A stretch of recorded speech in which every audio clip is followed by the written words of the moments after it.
am Professor Payal Mukherjee. I'm an ear, nose, throat surgeon specialising in hearing and balance care.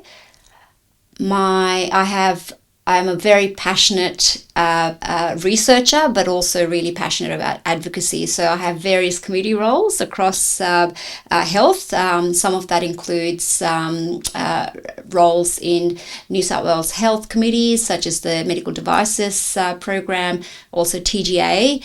As a passionate about innovation, I have my own research program in hearing-based research, but I also have a lot of committee responsibilities in the college, such as in ASINEPS.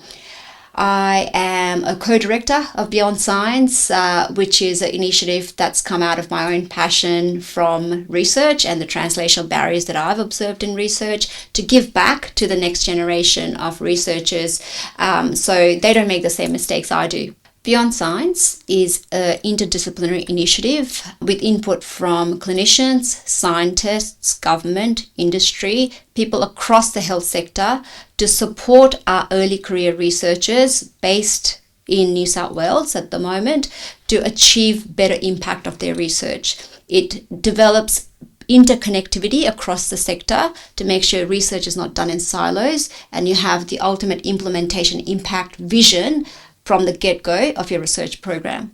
At the moment, the research program is based on ENT innovations. Hi, my name's Gordon Wallace, Professor here at the University of Wollongong in the area of materials science and the use of those materials in health.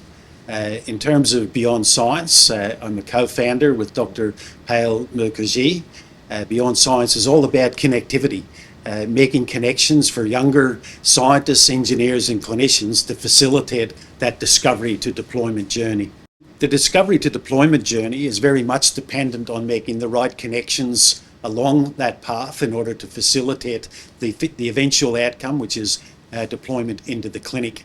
Beyond Science really facilitates not just the connection at that early stage of the project, but really encourages and develops collaborations. That may be collaborations between the scientist, engineer and clinician at that early stage of development, but it may also be collaborations with others with different skills, be they in the regulatory area or in the health economics area or the social policy area. All of those skills are really necessary to not only complete the discovery to deployment journey, but actually to start it in the most appropriate way. Yeah, Beyond Science is in its third year now. Each year we run a number of events, including an annual meeting and also some webinars. But we also, during the year, coach some early career researchers across the spectrum from scientists to clinicians and really sort of mentor them to see what they're doing with their research and what their plan is for implementation. Through that journey, we also network them with stakeholders in health who give them advice about how to have that forward-thinking plan in process. We've been fortunate to attract an amazing cohort of young scientists and engineers and clinicians to come together to address some really critical medical challenges under the Beyond Science umbrella. That has involved, for example, the bringing together of engineers and clinicians who have forged the path to create new 3D printing technologies to create prosthetic ears. We brought together scientists, clinicians and engineers to look at skin regeneration using bioengineering and biofabrication, and also brought together the necessary skills to not only develop a new characterization tool using ultrasound to interrogate 3D structures with living cells, but also to implement that in real practical applications. Beyond Science is funded by the Pass Williams Foundation and Sydney Local Health District. So right now its remit is really ENT, but across the spectrum of ENT, ears, nose and throat. So some of our researchers are involved in basic science research as complex as 3D printing ear cartilage. Some of our researchers are involved in jaw reconstruction research. Some of them are looking at policy-based research, including Indigenous ear health. So that involves supporting a big variety of researchers and research projects. And that might include bringing some of our scientists into the operating theatre when they have a very, scientific-based project to actually make them understand the operating field if they need access to tissue.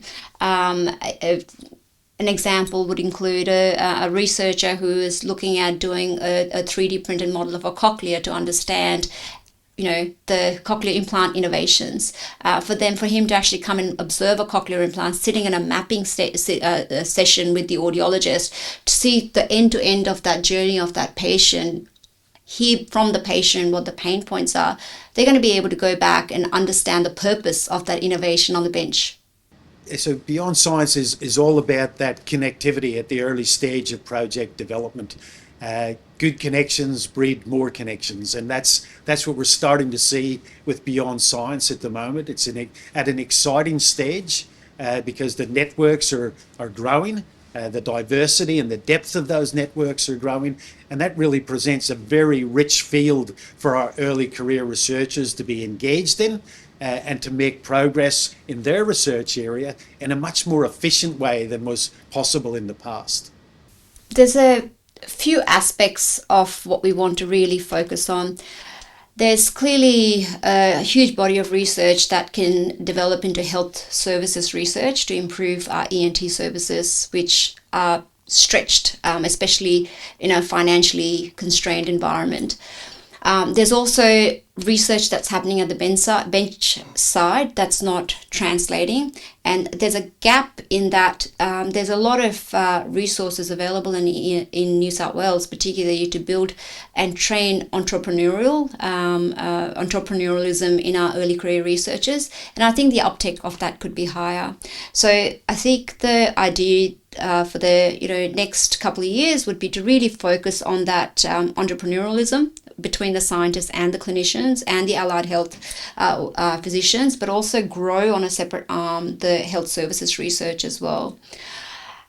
Very open to collaborating. We have had a lot of interest from other specialties who are really interested, and we really want to grow the impact locally first before expanding Australia-wide. And the reason for that is health services are state-based services, and we really enjoy that great collaboration and input from our government in advising us on our various committees. Everyone in Australia acknowledges that we're not particularly good at the moment in terms of translation of our fundamental discoveries. Part of that journey is very dependent on connectivity, very dependent in getting all of the skills together. They may be interdisciplinary technical skills, but they may be much broader than that, encompassing regulatory, economic, commercial, social policy. All of those ingredients are necessary to get that translation, to get that impact from our fundamental discoveries. That's what we're trying to change in Australia. That's what we're trying to facilitate that journey through connectivity.